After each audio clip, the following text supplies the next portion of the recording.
السلام عليكم. اليوم عندي مباراة من البطولة انتهت هذا اليوم، وهمينة راح نستذكر بيها روح تال. المرة راح نستذكر روح تال وتضحية قطعتين متتاليات. إن شاء الله يعجبكم الجيم. نشوف، أنا كنت اليوم باللون الأبيض، لعبت الدي 4. صحيح أنا آخر فترة مركز على الإي 4 بس تنويع، وحبيت إنه أفاجئ بعض الخصوم. نايت اف 3. أنا ألعب لندن سيستم،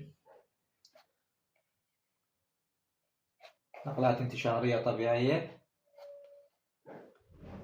هاي التشكيلة أنا ما أحب، أنا يعني مجرب أكثر من نوع، مجرب أبقى يضربني وأضرب البيدق الانسحاب. اليوم باعتبار هو جيم رابد، لعب سريع، حاولت إنه أسوي فشي غريب. بيت انتشار طبيعي. C5 نقلة جيدة، يتحكم بالمركز أكثر من عندي. C3 على مود ما أخليه يسوق على فيلي. انتشار لحد الآن احنا الطرفين نكمل انتشار. أخذ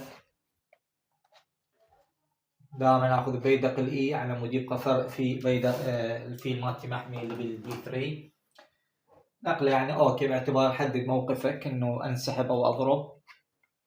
رجعت هنا، نقله نوعا ما جيده، حاول يشغل فيله من الوتر المسدود، حاول يشغله منه. هاي هنا انا بديت شوي عندي بعض الحسابات، بما انه هذا الوتر جيد ما حبيت احصل رخي، فقلت اسحب على السي اللي ممكن هم افتح على المستقبل، واسحب فيلي وزيري وراح يصير عندي وتر خط. هاي النقله ما افتهمتها ليش خصم يلعبها، يعني اذا اريد على مود يلعب هاي النقله ما لعبها. يعني انا بيتت المفروض كان يلعبها، لعب هاي النقله هم منطقيه ماكو مشكله. انا وخرت، هم قلت اذا يطلبني ماكو داعي اكسر فيلي، اجيب رخي على عمود الاي واطبق الفكره مالتي.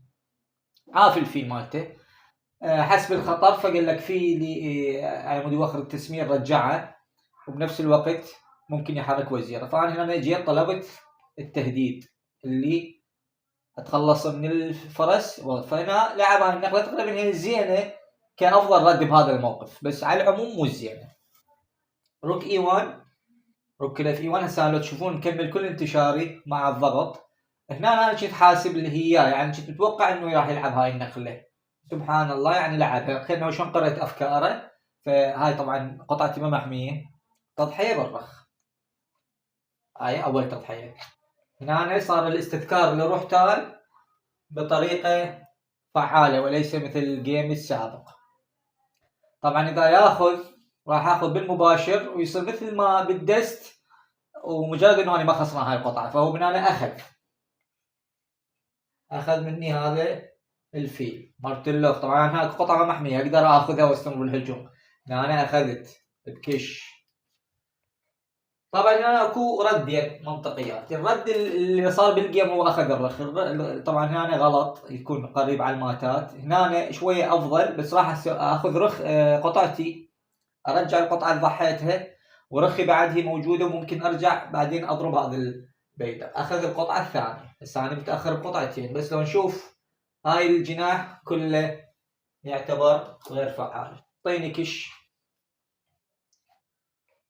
طبعا اذا يجي هنا كشمات، يجي هنا طبعا كله من ضمن الحسابات التضحيه، يعني مو التضحيه تضحي وبعدين تجي تنتظر شنو يكون. هاي اذا لاعب ما يشوف هاي الخطوط كلها.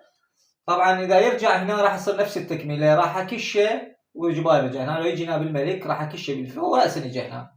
طبعا يجي هنا راح ادخل رخي للعب، يجي هنا. طبعا هنا هو سلم اقل شيء، يعني هنا ارجع الماده مالتي. طبعا اذا يجي على عمود الاي كش واخذ الرخ بالرخ، يجي هنا كل سهوله اقدر اضرب الرخ ويضرب واخذ الفيل، وانا عندي كسب عياده. المهم على هاي النقله انسحب خصمي، وكان جيم مميز. طبعا هذا طلب من احد الاخوان، قال لي احب اشوف دسوتك بهاي البطوله، احد اصدقائنا. واتمنى ان يعجبكم الجيم. شكرا جزيلا.